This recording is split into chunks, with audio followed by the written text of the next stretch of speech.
Thanks a lot. And I'd like to add to the chorus of voices singing the praises of Devor and the ISHR for putting on this fantastic seminar series. It's been a real high point of this whole catastrophe and a source of sanity for myself and I'm sure many others out there. So yes, today I'm going to be talking about some of the work I did during my postdoc and how it's translated and set me in a direction that I'm beginning my independence at Loyola. But all this work was done in Beth McNally's lab at Northwestern University here in Chicago.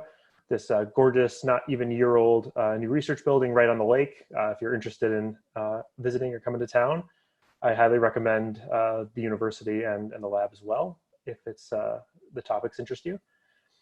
And I'm going to go ahead and get started here with my general talk. So I've been interested in genetic heart disease throughout my PhD work and throughout my postdoc, and it continues to interest me. And in general, talking about genetic cardiomyopathies, such as dilated cardiomyopathy and hypertrophic cardiomyopathy, these are usually viewed as a monogenic disease where you have a primary pathogenic variant that takes a normal heart and causes remodeling over time, or sometimes very quickly, to a dilated phenotype with low ejection fraction and systolic dysfunction, or a restrictive hypertrophic phenotype where you actually have a diastolic dysfunction, very generally speaking. And there are other forms of genetic cardiomyopathies that I'm not going to touch on too much here. The thing that really fascinates me about these cardiomyopathies is the variable penetrance that these primary pathogenic mutations have. For example, the same disease-causing mutation in a single family can have one member of the family have a severe phenotype and another carrying the same variant have a relatively mild or asymptomatic phenotype. And that is really interesting because it brings up a few questions of how that is being influenced. And it's probably for two factors. One is the other variants an individual might carry, whether these be additional actual pathogenic genes that are influencing the development of the phenotype, or variants that might be generally benign under most circumstances, but during the initiation of a disease process really exacerbate the remodeling. And of course, the other modifiers, exogenous stresses, hypertension, male sex, exercise, cardiovascular disease, and diet are all things that are highly associated with worse outcomes in these diseases. And to talk about these a little bit more specifically in terms of the genes that cause the disease, in hypertrophic cardiomyopathy is largely considered as disease of the myofilament. Mutations in MYH7, which encodes the beta myosin heavy chain, and myosin binding protein C with the MYBPC3 gene, both thick filament proteins, and together they account for about 80% of HCM associated disease. The other 20% are other myofilament protein encoding genes, and then some are unknown. Dilated cardiomyopathy, on the other hand, is caused by a more diverse set of players, mutations in genes encoding myofilament components, parts of the energy production apparatus, cell-cell interactions, excitation contraction, coupling proteins, nuclear membrane stability proteins. All of these have been linked to dilated cardiomyopathy. There's upwards of 100 genes that might be associated with this disease in various percentages. However, one of the interesting things about this is currently, if a patient comes in with a family history of cardiomyopathy, they're usually referred to genetic panel testing to determine what variant they may have. And that is typically informative of treatment and disease prognosis, as well as screening of family members that may be at risk. So you would bring in other first-degree relatives and see if they have these diseases or these mutations to assess their risk. And in this panel that contains genes that are associated with a variety of these cardiomyopathies, we have a bunch of genes that we've clearly linked to these diseases, but despite the number of genes we know are associated with it, these panels are only about 50% sensitive, at least in dilated cardiomyopathy. So that suggests that there's another either 50% of genetic cause to dilated cardiomyopathy that's unknown, or combination effects of lifestyle and other modifiers that might be causing this disease. And this is this missing genetic contribution is what's really interested me throughout my career. And when I went and joined the McNally lab to study this, that was sort of my main focus. The other thing that I've come to appreciate and turns out I think it's a big deal is, even though cardiomyopathies are generally seen as diseases that are ventricular centric and deal mostly with impaired contractility and relaxation of the actual ventricle, they actually have a high arrhythmic burden. This is data from the SHARE registry published a few years ago in Circulation. And this is in HCM patients. But as you see, ventricular arrhythmia composite score tracks very early on with age of diagnosis of cardiomyopathy, and atrial fibrillation as well starts taking off very highly in the population. And these are all very age-dependent processes, and impart a higher burden of disease to these individuals as they age. So to try and assess that missing variation that's accounting for some of these cardiomyopathies, I joined Beth McNally's lab, who at the time, this is back in 2014, had been making some headway in doing whole genome sequencing and doing useful analysis of the amount of data that comes out of whole genome sequencing to identify novel variants and potential modifiers of disease in cardiomyopathy. And this was one of the first kind of families with genetically idiopathic dilated cardiomyopathy that was whole genome sequenced. This proband individual, male, died at 32 of an arrhythmic event. He was in heart failure and had a dilated phenotype his whole life. He was born in first-degree heart block. Siblings had a similar phenotype, and the mother had dilated cardiomyopathy and arrhythmia. And here's some illustrations of this. This is the proband's pacemaker 6 months before he passed away. The rhythm strip from lead 1 showing with the pacemaker on, shows very nice rhythm. With the pacemaker off, you can appreciate, you don't have to be an electrophysiologist to appreciate that this is a really, really terrible rhythm. And even with the pacemaker on, this individual is suffering from a number of ventricular arrhythmias that were not being managed well. And here's some rhythm strips from the mother as well, showing some atrial fibrillation. You can see the isoelectric line undulating here rapidly and not conducting.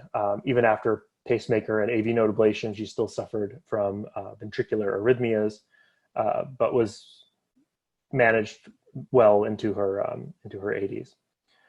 So this family had originally been referred for panel testing and was one of the families that came back negative for any known mutations. So the proband, the mother and father had their genome sequenced, and then eventually some of the other family members. And after going through all of the data analysis that I won't get into too much here, and adjudicating all the variants and ranking them based on pathogenicity scores and population frequencies and all that, very little actually came out in terms of things that were expressed in the heart that might be causing this phenotype, except for this one variant, this R255 stop variant in this gene MYBPHL. At the time, MYBPHL had not been studied or published on in any capacity. And I joined the lab coming off of my predoctoral work studying myosin binding protein C, so it's a natural and very serendipitous event. And I started looking at this as sort of a side project as I started my work in the McNally lab. So first, what is myosin binding protein Hlike? It's an unfortunate name for a protein to study, but it is very descriptive. It is a myosin binding protein that I've been able to work out. It's closely related to two other myosin binding proteins that are very well studied. Cardiac myosin binding protein C and its two skeletal muscle isoforms have been studied very thoroughly. Myosin binding protein H is a skeletal myosin binding protein that has just the C-terminal regions in common with cardiac myosin binding protein C. And myosin binding protein H-like appears to have high similarity to these last three Ig fibronectin Ig domains. And this stop variant we found truncates that last C-terminal Ig domain. A lot of work's been done. A lot of really great biochemistry has been done by leaders in the myofilament field for decades. And here's some work from Don Fishman from the early 2000s. And a lot of this work showed that these last Ig domains are really necessary for myosin binding and myofilament incorporation. To exemplify this, there's truncating mutations are the most common form of mutation in cardiac myosin binding protein C that cause cardiomyopathy. And even a truncation in the C protein that only removes that last C-terminal Ig domain is sufficient to cause the allele, the produced protein, to not incorporate into the myofilament. And this is thought to sort of exert a haploinsufficiency situation. So it was cool to be able to start postdoc on a protein that had nothing done with it previously, but it would also kind of left very little in terms of where to start. So one of the first things I did was looking at the human RNA Seek, and this was from the GTEx database, looking at expression of MYBPHL and MYBPH in human RNA Seek data from left ventricle, atria, and skeletal muscle. Hlike is expressed a bit higher in the LV, but not at a very high level. It is, however, expressed very highly in atria, whereas H protein is not. And the inverse is true in skeletal muscle, where H protein seems to be the more skeletal isoform of H protein, whereas Hlike is a more cardiac and more specifically atrial isoform. Looking at mouse, we went forward using some mouse models to look at this. In qPCR, you see a very similar trend with Hlike expressed to some degree in the ventricles, absurdly highly in the atria, and then basically not expressed in the skeletal muscle with the same inverse pattern for myosin binding protein H.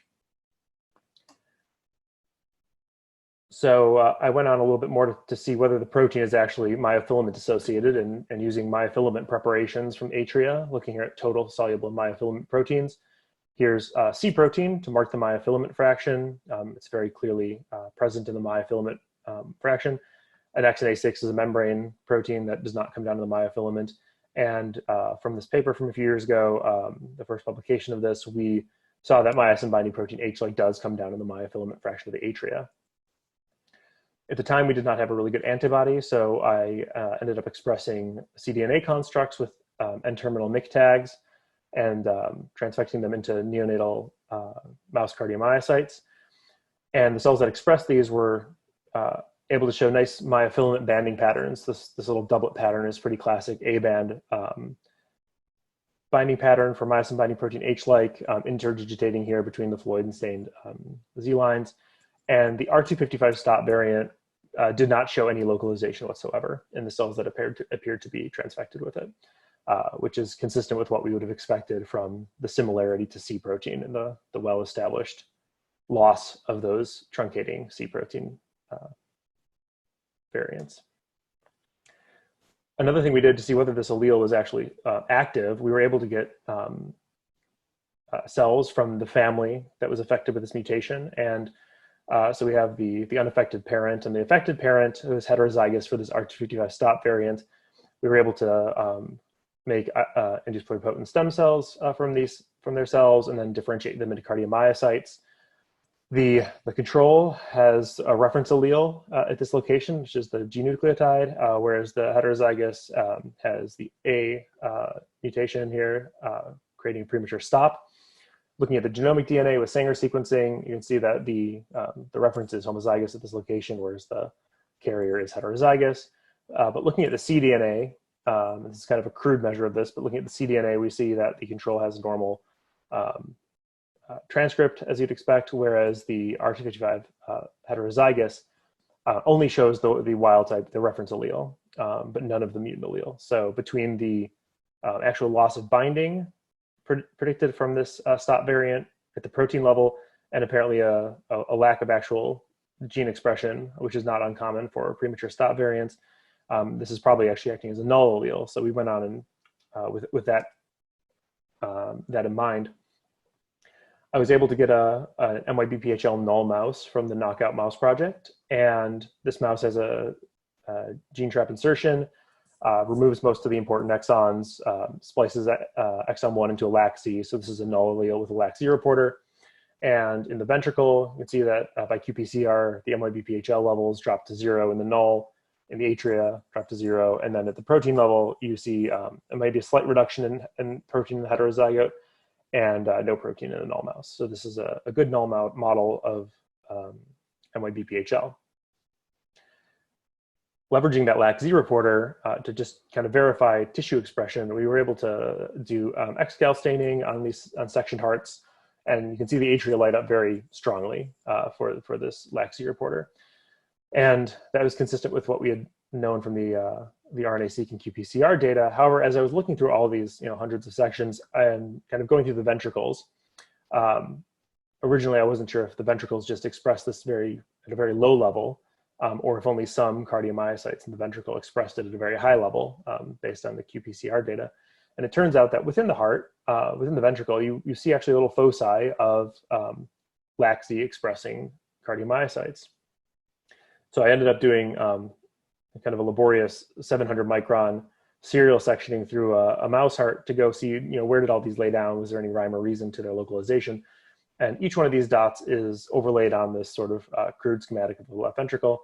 A lot of them are sort of in this atrial to ventricular transition tissue at the tops of the ventricles, but most of the other spots were localized throughout the interventricular septum and the right ventricular free wall.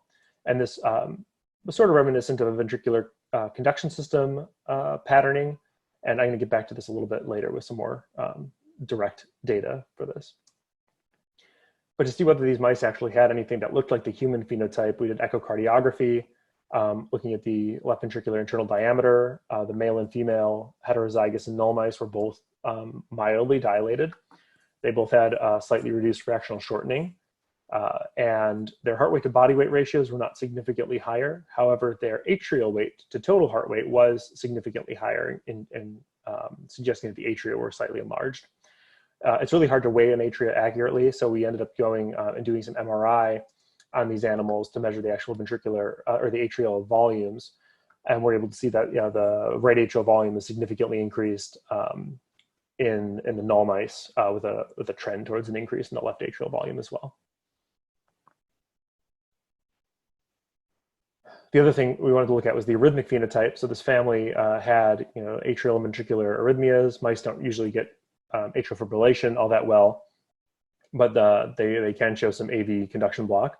So doing conscious ambulatory telemetry in these animals and measuring heart rate and QRS duration at baseline, and then also after an acute injection of isoproterenol to stress the heart a little bit, we did see that the null mice had a significant prolongation in the QRS duration. And in the heterozygous mice and also in the null mice, we saw an increased propensity for certain arrhythmias. Here you can see a lot of PVCs in this heterozygous mouse after isoproterenol treatment. And in this null mouse, after isoproterenol treatment, you ended up actually getting a lot of non-conductive beats. So there's a number of P waves here that did not conduct into a QRS, as well as what sort of looks like just some periods of asystole and long pauses, and also a really high heart rate variability. You can see the RR intervals here are kind of all over the place. So it was heartening. We had this phenotype in these mice that looked similar to this human mutation after we were able to pull this variant out of all of the potential things wrong with this family. So it really made us feel good that this tool worked with our whole genome sequencing efforts, and also gave us kind of a neat protein to look at. An atrial myofilament protein is sort of unusual, and a myosin binding protein that's in the atria is certainly unusual. After we published this paper, a few other reports have come out that have had MYBPHL sort of buried in certain supplements. Here is a nice Jiya study from a couple years ago in Nature Communications, looking at nearly 100,000 individuals of European descent. And this was for PR prolongation, so atrial to ventricular conduction time. And a lot of the sort of expected suspects here are found, SCN5A variants, for instance, and things you think of when you think of arrhythmias. But MYBPHL also had popped up above the cutoff, and as well as in a few other papers that are reporting MYBPHL sort of associated with kind of big screens of arrhythmias and atrial disease. So we wanted to look a little bit more into what myosin binding protein Hlike was really doing in the ventricle, and whether it was actually associated with the conduction system, because based on the phenotype, it would make a certain amount of sense that that was the case. Here is some cryosections from an adult mouse heart stained with contactin 2. Contactin 2 is a ventricular conduction system marker. It stains the AV node, the His bundles, and the Purkinje fibers. If you look at this image, these green lines up here are actually autofluorescence from the valves and the vasculature coming out of the base of the heart. Here's MYBPHL staining with a nice atria present in the right-hand image. This kind of orients you to the heart. Here's the left ventricular free wall and the septum. And if you zoom in on this section here, right at the base of the septum, here you see some red H-like stained atrial tissue coming into the ventricle, and this transition zone where you have contactin positive AV node tissue. And this is a nice transition tissue where these tissue types merge and potentially could cause a role in this AV conduction block, depending on what H-like is actually doing functionally. Additionally, here in the RV endocardium, this is a Purkinje fiber that runs sort of down in a mesh work down the endocardial wall. And in some of the Purkinje fibers, you do see very strong MYBPHL staining. Here's one that's very in the focal plane of this slice. Another cell that's has some MYBPHL staining that's sort of obliquely glanced with this section. And then a lot of the Purkinje fiber is negative for MYBPHL. So, it's not as cut and dry as we originally expected, thinking that, H-like might just be in the conduction system. And it becomes a little bit more complicated because not only was it not in all of the conduction system cells, it wasn't even only in the conduction system cells. So here's a cell that's very nicely H-like positive in the right ventricular free wall. This is actually the epicardial surface and does not appear to be associated with any of the conduction system markers. So it's puzzling what these cells are doing sort of sporadically spread through the ventricle. So we wanted to look into that a little bit further. The original hypothesis that these were more conduction system cells, we wanted to test by isolating all the cardiomyocytes in the ventricle and then staining them for H-like. All these cardiomyocytes are stained with C protein, and Purkinje cells typically look like this. They look a little bit smaller and thinner. They're typically more mononuclear than the large sort of working ventricular cardiomyocytes that we're all used to seeing. And if they were enriched in the Purkinje cells, you would expect that the cardiomyocyte width length or the width-length ratio would be significantly different in the cells that were H-like positive versus the cells that were H-like negative, but we actually didn't see that. And we were able to see H-like staining in a number of cardiomyocytes, including ones that looked like big, sort of bulky ventricular cardiomyocytes, and then some that looked like Purkinje cells. One interesting thing we did while we were isolating all these cells and counting them is that the heterozygous mice actually have almost no H-like positive cells in the ventricle compared to the wild type. So there's a significant reduction in these. And this does seem like a low number in the wild type heart, somewhere between 5 and 10 H-like positive ventricular cardiomyocytes per 10,000 cardiomyocytes. Doesn't sound like a whole lot, but if you actually count all the contactin positive conduction system ventricular cardiomyocytes compared to the total, you don't get a number that's all that much higher than this. So depending on where these cells are located, they could be exerting a meaningful effect on phenotype through a mechanism that we were working on determining. So another interesting thing that's happened sort of in these last 4 or 5 years is that the extent of cardiomyocyte heterogeneity is beginning to become appreciated.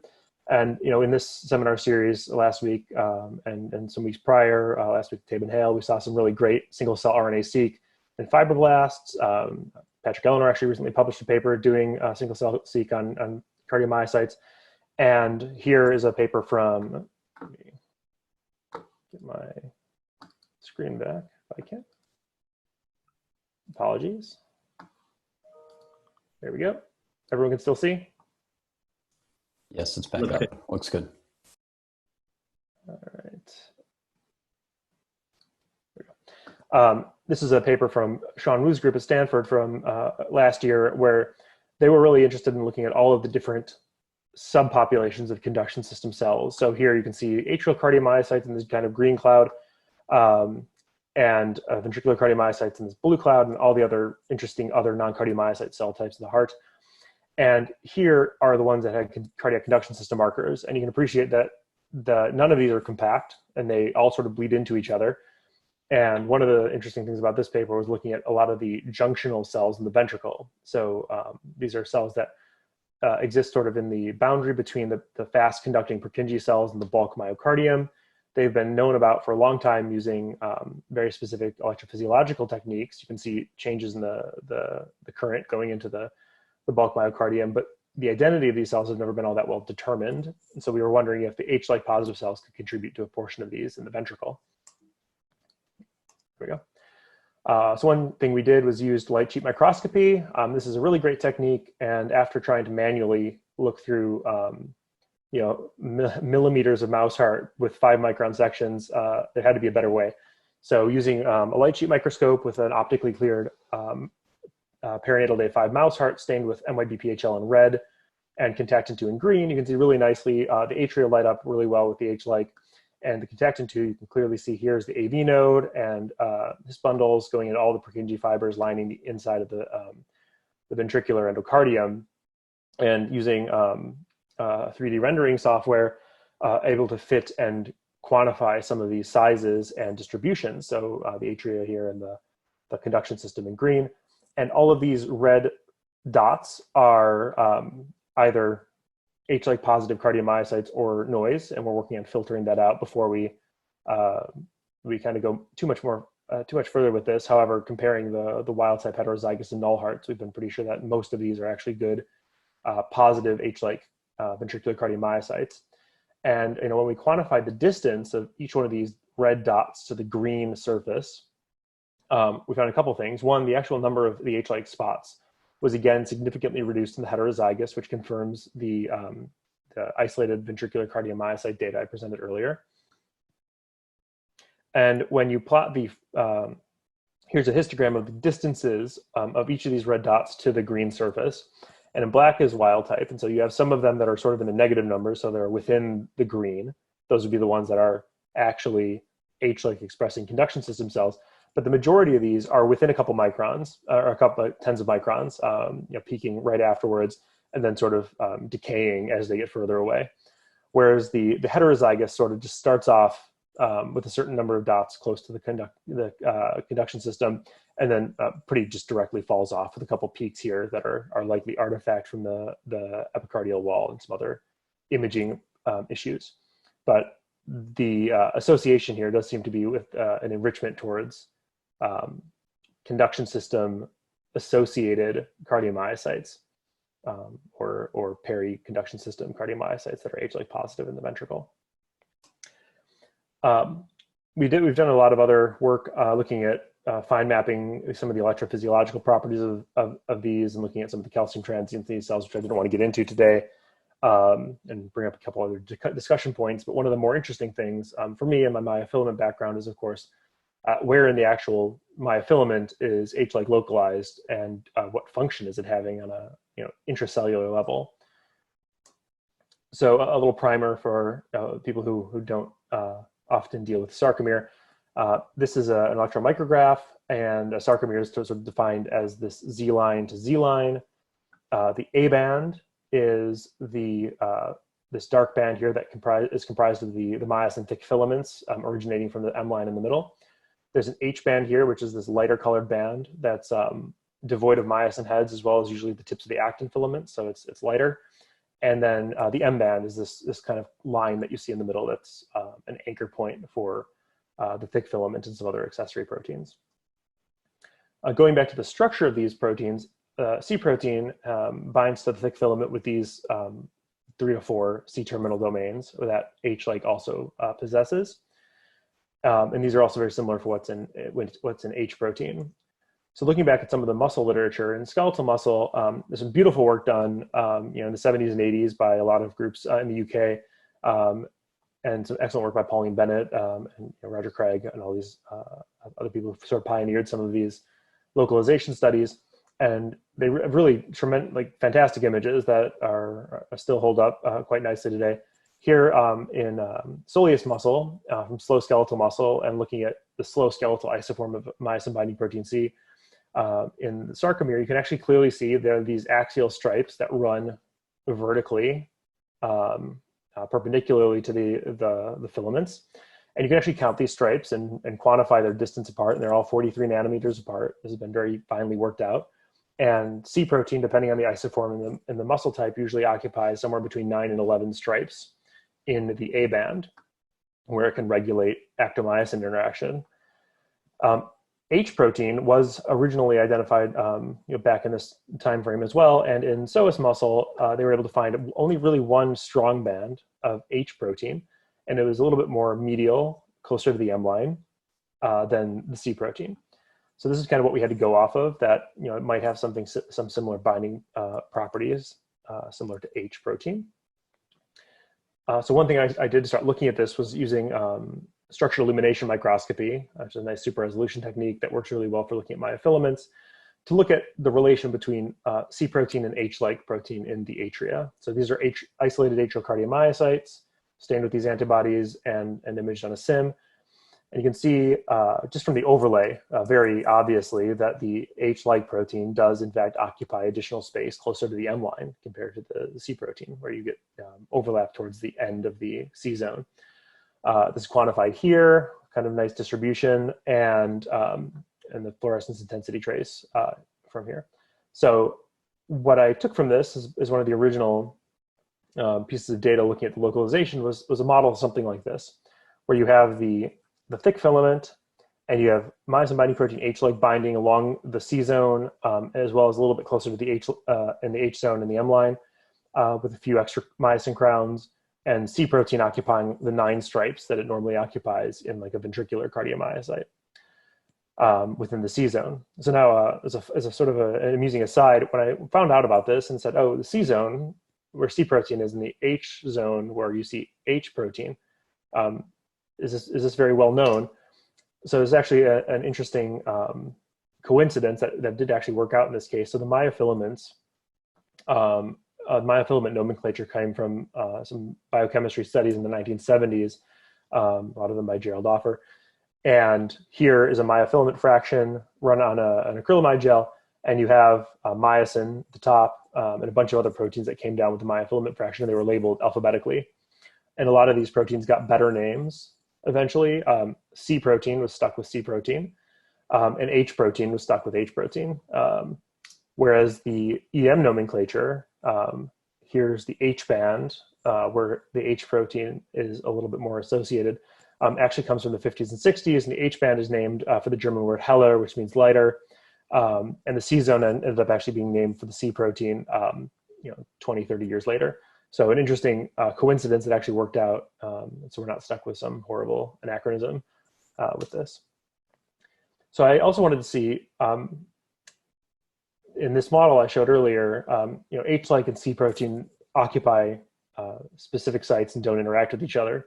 And I wanted to see whether that was true. So I've done some just basic Western blotting, looking at atria and ventricles from mouse hearts. Here is the total myosin, which I used to normalize, and cardiac myosin binding protein C, which you can immediately see is higher in the mouse ventricle than it is in the mouse atria. Whereas here's the H-like protein that is present in the atria only and not in the ventricle. And it's quantified here. It's pretty obvious from the blot. And this also seems to hold true in the human tissue. So human adult atria and ventricular tissues show a very similar pattern with higher C protein in the ventricle, or lower C protein in the atria. So this had been known that C protein levels were actually reduced in the atria, which is functionally relevant for all the C protein mutations and whether the atrial function is impacted early, which is an interesting direction I'm following. But I also wanted to then check a little bit more closely whether this was actually a stoichiometry issue. So looking at the total atrial protein from my MYBPHL null mice, here's the myosin again as the loading control. And you can see that C protein levels in the wild type atria and in the het atria look about the same. And then there's a lot more in the C protein, in the H-like null atria. So the C protein does actually increase when the H-like decreases. I've actually done the inverse experiment with a C protein null mouse and have seen the opposite effect. And I wanted to be able to quantify this a little bit more exactly. So in collaboration with Mike Previs at University of Vermont, we put some of these atria through a mass spec and normalized it to total myosin content for the stoichiometry. For those outside the myofilament field, myofilament proteins have a very absolutely defined stoichiometry that's been very well worked out. with how many C protein molecules relative to the number of myosins in the ventricle at least. And here you can see in the wild type H-like het and H-like null mice, the C protein levels go up, as we showed with the Western blot.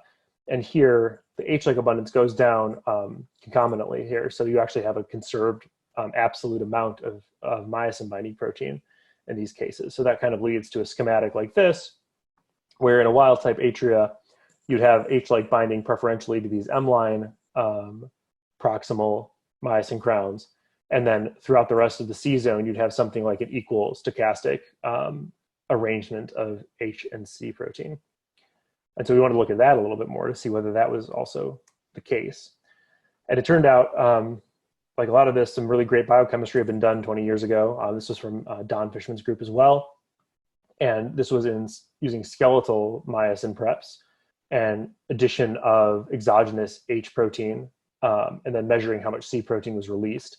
So as you add H protein to these myosin preps, the amount of skeletal H protein is bound and the amount of C protein is reduced.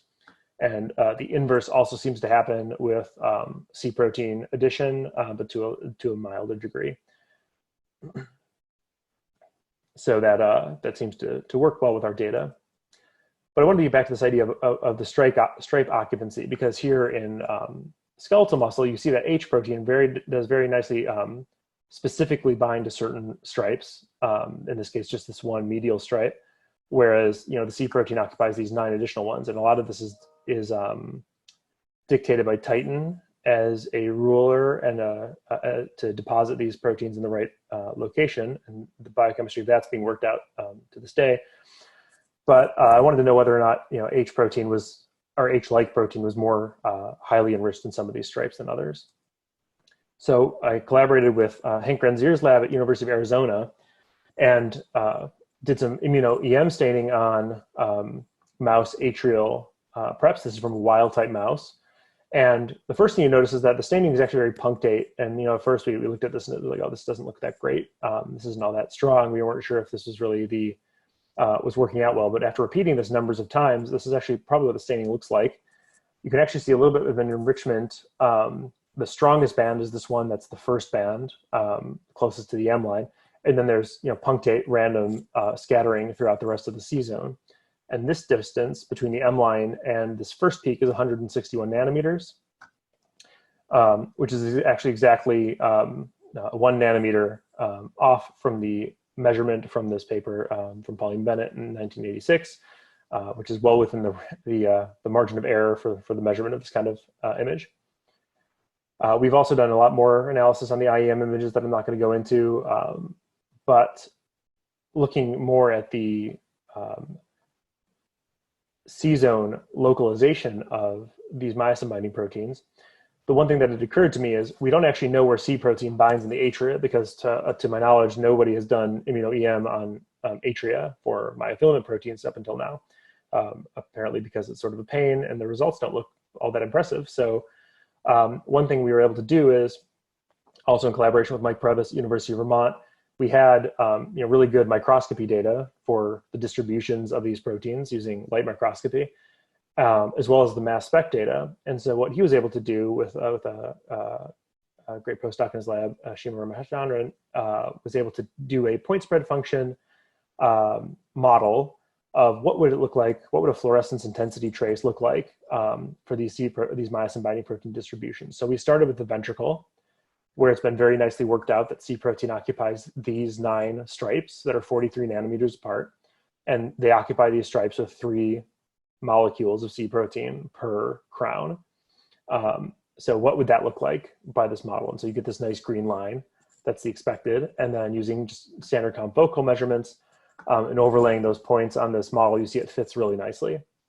And that's great. This is known that that's what it looks like. So that's fantastic. So we were able to go forward looking at the atria, which has not been worked out that well. And if you assume with the stoichiometry identified by mass spec, the amount of C protein in the atria, if it's equitably distributed along these 9 stripes, you'd have something like 1.6 to 1.7 molecules of C protein per crown, obviously in actual integers. And you get this model, which works really nicely with the confocal data we got from atrial cardiomyocytes.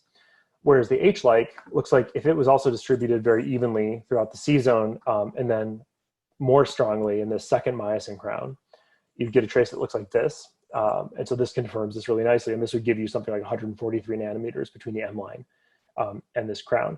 And each of those Ig domains is about 4 nanometers in diameter. So with 3 Ig domains, and depending on where the antibody was really raised to, the Hlike was a polyclonal antibody. This is well within the range of the 161 nanometers we got using IEM. We also did this for our heterozygous and null mice, but I'm not going to show that data today, but hopefully you can read about it soon. So this kind of leaves us with this sort of model for how atrial myofilaments are regulated. You have strong binding of, or preferential binding of H-like proteins here towards the M line, and an equitable binding of H and C throughout the C zone. In the absence of H-like protein, C protein takes over in the atria and then also is actually able to bind to these medial domains, which it's not able to bind to in the ventricle, which is an interesting observation as well. And then in like a C protein null situation, you get the opposite. And the assumption would be a heterozygous situation in either of these genes would give you something in between. So with that, I'd like to summarize briefly what I talked about today. I have that hopefully convince you that H-like is associated with atrial and ventricular dilation in arrhythmia in humans and in mice. So it's kind of a novel gene to look at in terms of disease. It's expressed throughout the atria, but only found in specific foci throughout the ventricle, bringing up some interesting questions about actual heterogeneity of cardiomyocyte function and how it relates to biological function of the heart. And as well as that H-like and C protein maintain a strict stoichiometry in the atria, and perturbation of this may also underlie some disease mechanisms. And so this is some future directions I'm looking into. So all this was done at Northwestern. I'd like to thank my postdoctoral mentor, Beth McNally, and the members of the McNally lab that worked on this project, specifically Meg Pucklewartz, who's a faculty in the lab, who heads up our genomics and does all the whole genome sequencing, as well as some of the other computational people here. Collaborators at Northwestern, collaborators at University of Chicago, University of Vermont, University of Arizona, and NYU, and as well as our funding sources from this, from the McNally lab, and then the funding I've been able to obtain for this project specifically. Going forward from here, all these projects are sort of in development and are being wrapped up, but looking at sort of some of this nice atrial biology in cardiomyopathy has taken me back home, so to speak, to Loyola University in the Chicago suburbs. It's also a great new research building that just opened there in the School of Medicine. And so my lab opened yesterday, hypothetically. So hopefully in the next couple months, we'll get up and running.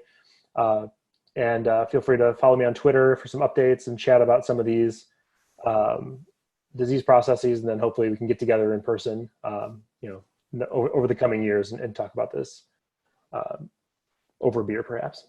So thanks a lot for your attention. I'll stop sharing my screen now. Well, thanks, Dave. Really beautiful work. We have a few questions that have rolled in from the audience, and we just encourage the audience to use the question and answer function as we go forward. The first was from Oscar Marino, which asked the atrial western blots, were they done in a pool of atria or a single atria? And that question came in early, so I think it was referring to the initial experiments that you showed. Yeah, well, thankfully the methodology for all of the atrial western blots are the same, so we can address that. For all of these, especially with the mouse tissue, we did use individual atria. It was pooled, at least from an individual mouse, they're pooled left and right atria due to the amount of tissue you get from a mouse atria. The human western blots were all done from a small chunk of human atria, so each of those bands on those gels are N equals 1 biological replicate animal or human sample. Well, that might have also, thanks, that might have also taken out the question from Daniel Johnson, who asked, was wondering when you did the atrial myocyte isolations, were these from the left or the right or both? And then was there any chamber specificity in terms of localization? Yep, so that's a good question. And so for all of our actual cardiomyocyte isolations from the atria, even like the best atrial cardiomyocyte prep will give you a few functional cells that you can actually measure or look at, and this is very clear why the ventricle was the low-hanging fruit in all this, quite literally.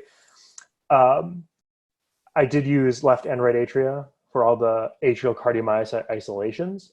In terms of the actual chamber differences and localization, when I've done whole heart immunostaining, either with the light sheet microscopy or the section tissue, I haven't seen any difference in localization between the left and the right atria. So they both seem to be, or left and right atrium, they seem to be fairly evenly distributed throughout the atrial tissue. Sounds great. And then from Antoine Muchier, we had, do you see changes in MYBPC, MYBPHL ratio in inherited cardiomyopathies? Yeah, that's a fantastic question. And if anyone has some tissue, some atrial samples from some patients that have had these cardiomyopathies, especially C protein truncating cardiomyopathies, we're really interested in to see whether that ratio changes early in the atria and causes some atrial dysfunction prior to the ventricular dysfunction. Right now, we haven't been able to test that. One of the issues is, one of the things we can do is look at iPS-derived cardiomyocytes, except that only a certain percentage of those are atrial cells. And from the data that we've been able to generate in our lab, precious few of them actually express Hlike in any meaningful way.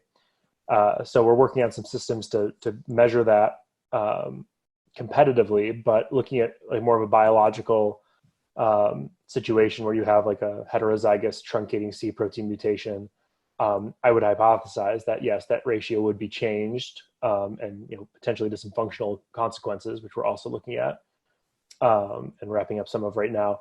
But we have not had access to an appropriate system to look at that. Sounds fair. And then from Frank Lee, we had, is it possible to test calcium handling on a single cell level in the model? And do you detect any discernible differences? Yeah. You alluded to it. So yeah, great. Yeah, glad you're here, Frank. It's a good, excellent question. Yes, and this kind of again comes into some of the sticky points of isolating. It's one thing to isolate atrial cardiomyocytes and do fix them and do immunofluorescence on them.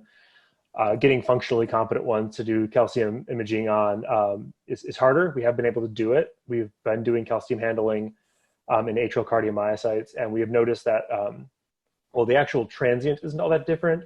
What we have been able to see is that the MYBPHL null atrial cardiomyocytes have a much higher heterogeneity of calcium release. So you have a lot of triggered activity, especially at higher frequencies of pacing, which, when you start looking more into, arrhythmogenesis, could be a sort of an underlying mechanism. Now, how the actual Hlike mutation or loss of Hlike is causing aberrant calcium release is sort of something we're working on determining based on some preliminary immunofluorescent microscopy studies. It looks like a lot of the renin receptor clusters are mislocalized and clustered inappropriately. The molecular sort of scaffolding answer to that is still unclear, and sort of gets back to like a long-standing problem in the field of sarcomere disarrangement and how that sort of changes the whole cell morphology, and it's not really well understood. Sounds good. And then from Jennifer Schwanekamp-Kerr, basically asking, in the HL mutant mice, how old were they when you detected alterations in atrial weights? Have you aged them, and do they develop a worse phenotype with age? Yeah, great question. Hey, Jen, how you doing? Yes, so those mice that were used for the data in the original study, looking at the slight dilation in the arrhythmias, were 3-month-old animals. We have aged them out, and the echo data I showed, showed a bit of a dilation and a bit of a reduction in EF. Some of the other, myofilament mutant mice have really catastrophic heart disease, and they have 10% EF and they die young. These Hlike null mice actually have mild dysfunction early on, but then seem to tolerate it fairly well. They live normal lifespans, and they don't seem to progress much worse than they do sort of at the 3-month period. We're looking a little bit earlier, because the phenotype is present at 3 months old in mice, and in the human family that we started this all with, a lot of the siblings in that family were born with AV block and some arrhythmias sort of from the beginning. We hypothesized that this might have some sort of developmental role and why you sort of get an early arrhythmia and mild dysfunction. in the mice, but we have not been able to get that done yet. Great. And then from Anant Chopra, we have, what would you hypothesize as its role in functioning? And I assume H-like in functioning of the sarcomere, and perhaps relative to MYBPC3. Right. So there's like a boring version and a fun version of the hypothesis. The boring version is that in the atria, the H-like displaces the C protein, and there seems to be a stochastic competitive relationship between the two of them, where if you increase one, the other decreases. C protein is known to sort of tune actin-myosin cross-bridge interacting, and it can do this in a phosphorylation specific manner based with some residues at the N-terminus of the C protein. And reduction in the C protein increases sliding velocities and sort of deregulates some of the inhibition that C protein puts on the myofilaments. Biophysically, why this would be required in the atria is a little bit strange. The atria do undergo different loads and have some unique biophysical properties that the ventricle doesn't have. So we have been doing single cell isometric force experiments and rate of force redevelopment experiments in single permeabilized cells.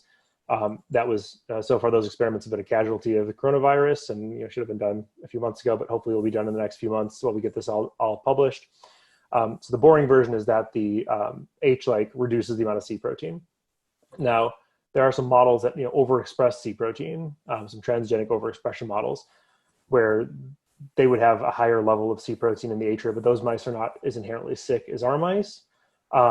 H-like is expressed from embryonic day 10 and a half, and the role of it in actually the developing heart might be a little bit more of regulating the cardiomyocytes as they begin to beat and as they begin to divide and kind of form the heart. So we're looking at a little bit more embryonic time points and seeing how early does this dysfunction happen, and it was this sort of just more of a a shepherding role during development that after you get past that the function in the adult heart isn't as important, but we'll test that hypothesis shortly. Sounds good. And then from Alexei and Dvornikov, we have basically a question saying, from Dr. Harris, we know about spontaneous mechanical oscillations associated with ablation of MYBPC. And then what do you think would there be a similar effect with ablation of H-like? Yeah, that's a fantastic question. And thanks, Alex, for that. So if anyone hasn't read this paper from Sam Harris, University of Arizona, it came out pretty recently. And there's this really neat phenomenon in cardiomyocytes that sort of hasn't been reported a whole lot.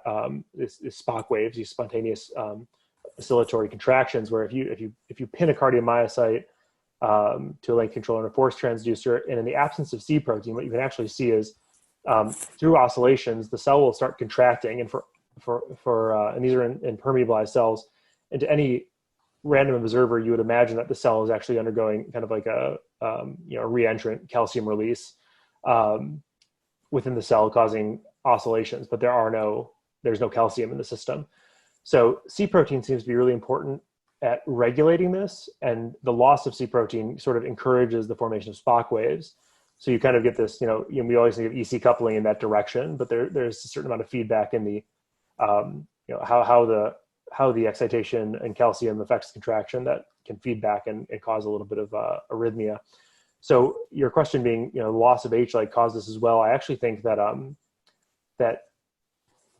that the presence of H-like is more likely to cause this in the atria, because with more H-like, you have less C protein.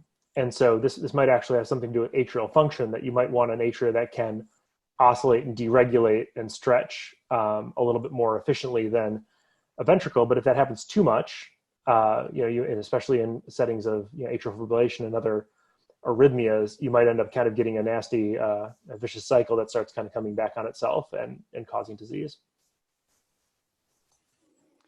Great, and that answered all the open questions at the moment, but I can throw another one or two at you. Sure. So I guess one is, you showed very nicely on the H-like termination that leads to abnormalities in both atrial and ventricular function. But do you have other alleles of H-like mutations? So other families or individuals? Yep. And do they have a consistent effect? Are they all terminations, or do you have any non-synonymous variants there?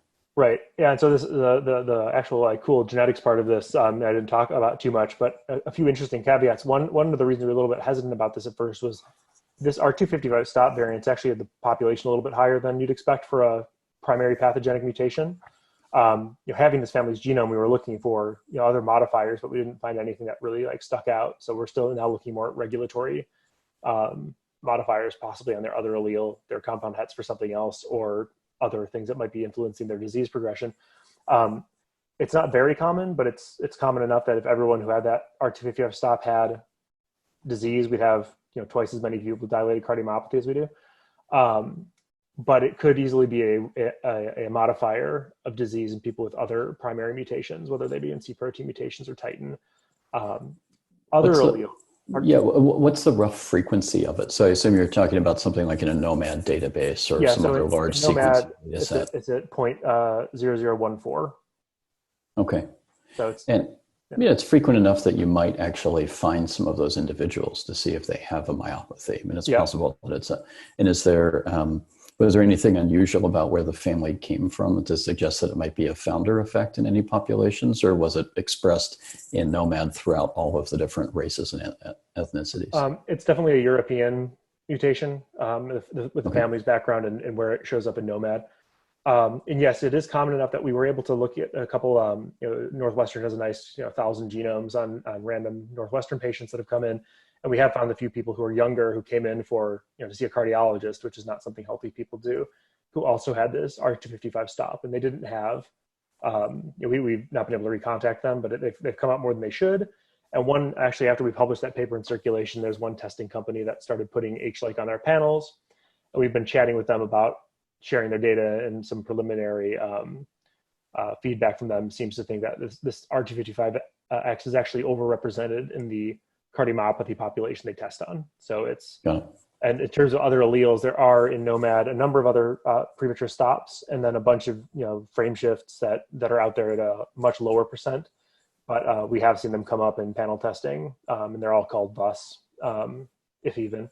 And we're trying to work out what they could be. Great. Well, we've come to the end of the hour. Just wanted to thank you again, Dave, for a terrific talk, and Davor for organizing everything. Any final words, Davor? I would just like to thank you both. I personally feel like I've learned quite a lot. And so Dave, thank you for a really, really nice talk. The fact that still half of the audience is listening to what we're going to say is a testament to that. And Patrick, once again, thank you for chairing. It's really great to have such an expert, because clearly I'm definitely not one of them here. Chairing the talk, and great to see you. Really appreciate your time. And audience, thank you again for joining, and we will take a break tomorrow. And I'm lying. We don't take a break tomorrow. We do. We take a break tomorrow. I apologize once again, and then we're back on Thursday. So thanks once again, and see you on Thursday. Thank you very much. Thanks, everyone. Take care.